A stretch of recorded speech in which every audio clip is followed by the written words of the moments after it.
Good morning మిత్రమా. So, నిన్న మనము గ్రహాలను సింపుల్‌గా గుర్తుపెట్టుకోవడం అనేటటువంటి అంశం మీద ఒక మిత్రుడు ఒక డౌట్ లేవనెత్తాడండి. సో, ఆ డౌట్ ఏంటి అనంటే, బ్రదర్ అంతర్గ్రహాలు, బాహ్య గ్రహాలన్నారు. అంతర్గ్రహాలంటే ఏంటి? బాహ్య గ్రహాలంటే ఏంటి? అనే క్వెషన్ లేవనెత్తాడు. బ్రదర్ ఏంటి అనంటే, అంతర్గ్రహాలు అనంటే సూర్యుడికి దగ్గరగా ఉన్నటువంటి మొదటి 4 గ్రహాలను అంతర్గ్రహాలని, అంటే 4 గ్రహాల తర్వాత సూర్యుడికి కొంచెం దూరం పెరుగుతా ఉంటుంది.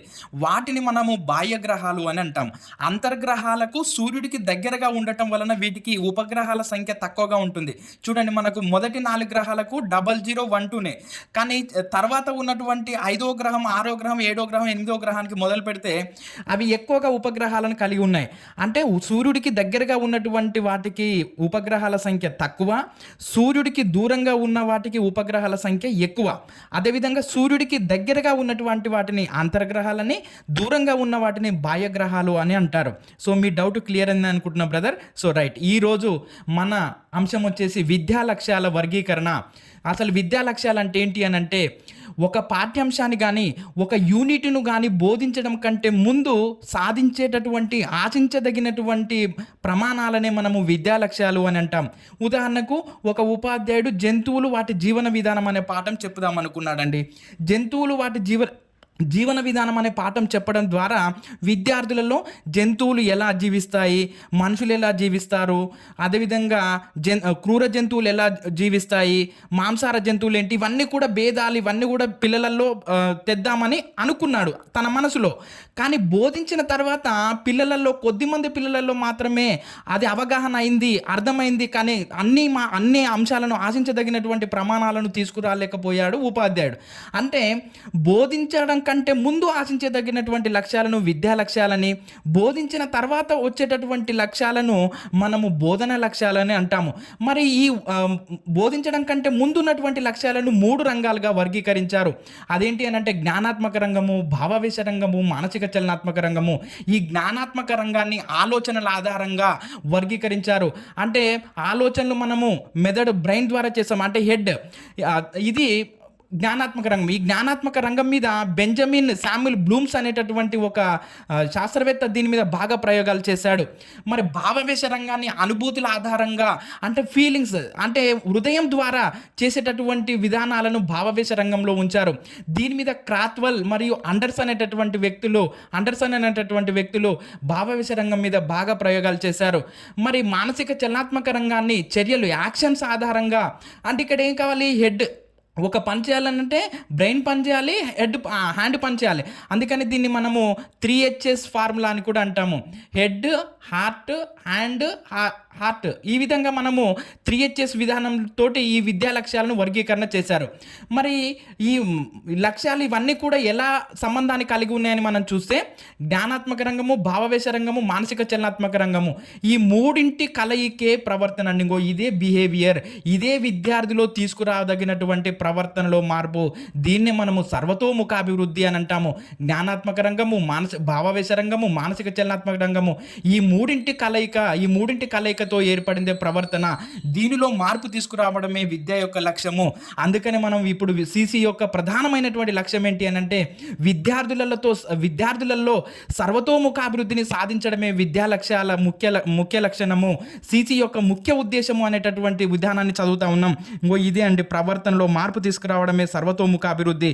ఈ సర్వతోముఖాభివృద్ధి ఎప్పుడు వస్తుందనంటే, జ్ఞానాత్మక రంగము, భావవేశ రంగము, మానసిక చలనాత్మక రంగంలో మూడింటిలో రాణించినప్పుడు మాత్రమే విద్యార్థిలో సర్వతోముఖాభివృద్ధి సాధ్యమవుతుంది అనేటటువంటి విషయాన్ని మనం అర్థం చేసుకోవాలి. మరి జ్ఞానాత్మక రంగంలో విద్యా లక్ష్యాలు ఎన్ని ఉన్నాయంటే 6 ఉన్నాయి. అదేవిధంగా భావవేశ రంగంలో 5 ఉన్నాయి. మానసిక చలనాత్మక రంగంలో 5 ఉన్నాయి. మొత్తంగా విద్యా లక్ష్యాలు వచ్చేసి 16. మరి ఈ జ్ఞానాత్మక రంగంలో 6 ఉన్నప్పటికీ కూడా 6 ఆశించాడు ఉపాధ్యాయుడు పాఠం చెప్పడం కంటే ముందు. కానీ 6 ఆశిస్తే కేవలం 3 మాత్రమే సాధించగలిగాడు.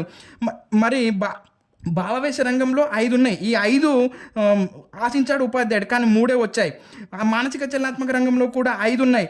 ఈ 5 ఆశిస్తే ఈ 5 నుంచి 1 మాత్రమే వచ్చింది. అంటే బోధన లక్ష్యాలు 7, విద్యా లక్ష్యాలు 16. ఈ విధంగా మనం చూస్తే మరి అసలు ఏంటి ఆ విద్యా లక్ష్యాలు ఏంటి, వాటి నుంచి వచ్చిన బోధన లక్ష్యాలు ఏంటి అని మనం గమనిస్తే, జ్ఞానాత్మక రంగంలో ఉన్నటువంటి విద్యా లక్ష్యాలు ఏంటి అనంటే జ్ఞానం, అవగాహన, వినియోగము, విశ్లేషణ, సంశ్లేషణ, మూల్యాంకనం. ఇవి అంటే పాఠం చెప్పడం కంటే ముందు ఊహించినటువంటి లక్ష్యాలన్నమాట. సో జ్ఞానం, అవగాహన, వినియోగం, విశ్లేషణ, సంశ్లేషణ, మూల్యాంకనం వీటిని సరళం నుండి సంక్లిష్టం అనేటటువంటి పద్ధతిలో అమర్చడం జరిగింది.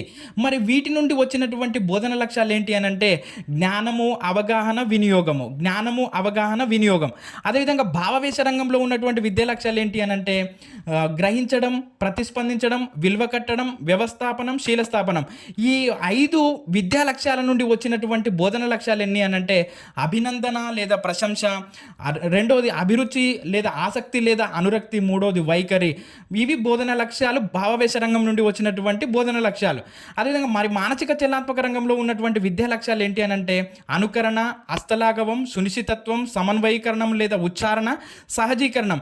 ఈ మానసిక చలనాత్మక రంగంలో ఉన్నటువంటి విద్యా లక్ష్యాల నుండి వచ్చినటువంటి బోధన లక్ష్యం ఏంటి అనంటే నైపుణ్యం. ఈ విధంగా బోధన లక్ష్యాలు 7 సాధించగలిగారు, విద్యా లక్ష్యాలు మాత్రం 16 పెట్టుకున్నారు. ఉపాధ్యాయులు సాధించినటువంటి బోధన లక్ష్యాలు ఇవి. ఒక పాఠ్యాంశాన్ని బోధించడం ద్వారా మనం సాధించదగినటువంటి వీటి ఆధారంగానే మనం ఇప్పుడు ఇవన్నీ కూడా పాఠ్య ప్రణాళిక అయితేనేమి, యూనిట్ ప్రణాళిక అయితేనేమి ఇవన్నీ కూడా రాస్తా ఉన్నాం. అదేవిధంగా మరి ఏం చేశారు అనంటే ఈ జ్ఞానాత్మక రంగాన్ని బెంజమిన్ బ్లూమ్స్ మనము వర్గీకరణ చేశాడని అనుకున్నాం. ఈ బెంజమిన్ బ్లూమ్స్ వర్గీకరణ చేసినటువంటి దీనిని 2001వ సంవత్సరంలో దాన్ని కొంచెంగా మాడిఫై చేశారు, దాన్ని మొత్తంగా పునర్నిర్మించారు. అదేంటి అని అంటే ఇక్కడ చూడండి మిత్రమా, జ్ఞానం, అవగాహన, వినియోగం, విశ్లేషణ, సంశ్లేషణ, మూల్యాంకనం. ఇది 1956లో బ్లూమ్స్ వర్గీకరణ. దీనిని ఏం చేశారు అని అంటే ఇవన్నీ కూడా నామవాచక రూపంలో ఉన్నాయి. కానీ పిల్లలకు కావాల్సింది ఏంటి అని అంటే మనం చదవడం వలన పిల్లవాడిలో ఏదైనా మార్పు రావాలి, పిల్లవాడికి అర్థమయ్యే విధంగా ఉండాలి. ఇవి నామవాచక రూపంలో ఉన్నాయి ఇవన్నీ కూడా. ఎప్పుడు 1956. దీనిని 2001వ సంవత్సరంలో ఎల్డబ్ల్యూ అండర్సన్ మరియు క్రాత్వెల్ అనేటటువంటి ఇద్దరు వ్యక్తులు కలిసి దీనిని క్రియాత్మక రూపంలోకి మార్చారు. నామవాచక రూపంలో ఉన్నటువంటి వాటిని క్రియాత్మక రూపంలోకి మార్చారు. అదేవిధంగా ఇక్కడ 5వదిగా ఉన్నటువంటి విద్యా లక్ష్యము 1956లో 5వ దానిగా ఉన్నటువంటి విద్యా లక్ష్యము 2001వ సంవత్సరంలో 6గా మారింది. దాని రూపాన్ని మార్చుకుంది, ఆ పేరునే మార్చుకుంది. అదేవిధంగా 6వదిగా ఉన్నటువంటి విద్యా లక్ష్యము 5వదైంది 2001వ సంవత్సరంలో. జాగ్రత్తగా గుర్తుపెట్టుకోండి మిత్రమా. రైట్, ఇప్పుడు మరి ఎలా మారే చూద్దాం. నామవాచకాలంటే క్రియాత్మకంగా అయ్యాయంటే చూస్తే జ్ఞానం అనేది జ్ఞాపకంలో ఉంచుకోవడంగా లేదా గుర్తుపెట్టుకోవడం, అవగాహన చేసుకోవడం అని, తర్వాత వినియోగాన్ని వినియోగించడం అని, విశ్లేషణ చేయడం అని, ఇక్కడ మూల్యాంకనాన్ని ఇక్కడ 6వదిగా ఉన్నది 5వది మూల్యాంకనం చేయడం అని, సంశ్లేషణను సృష్టించుట లేదా ఉత్పత్తి చేయుట అనేటటువంటి విద్యా లక్ష్యంగా వర్గీకరించారు. అంటే క్రియాత్మక రూపంలోకి తీసుకొచ్చారు. ఈ విధంగా ఇది విద్యా లక్ష్యాలు నామవాచక రూపాలుగా ఉన్నాయి. ఈ నామవాచక రూపాలను క్రియారూపాలుగా మార్చడం జరిగింది. ఈ విధంగా మనకు విద్యా లక్ష్యాలేంటి, బోధన లక్ష్యాలేంటి, ఈ బోధన లక్ష్యాలకు స్పష్టీకరణలు ఏంటి, గమ్యం ఏంటి, ఉద్దేశం ఏంటి, లక్ష్యం ఏంటి, స్పష్టీకరణ ఏంటి, విద్యా ప్రమాణాలు ఏంటి, అభ్యసన సామర్థ్యాలు ఏంటి అనేటటువంటి విషయాన్ని మరొక వీడియోలో మీకు రేపటి వీడియోలో అందిస్తాను మిత్రమా. మన వీడియోను ఖచ్చితంగా లైక్ చేయండి మిత్రమా.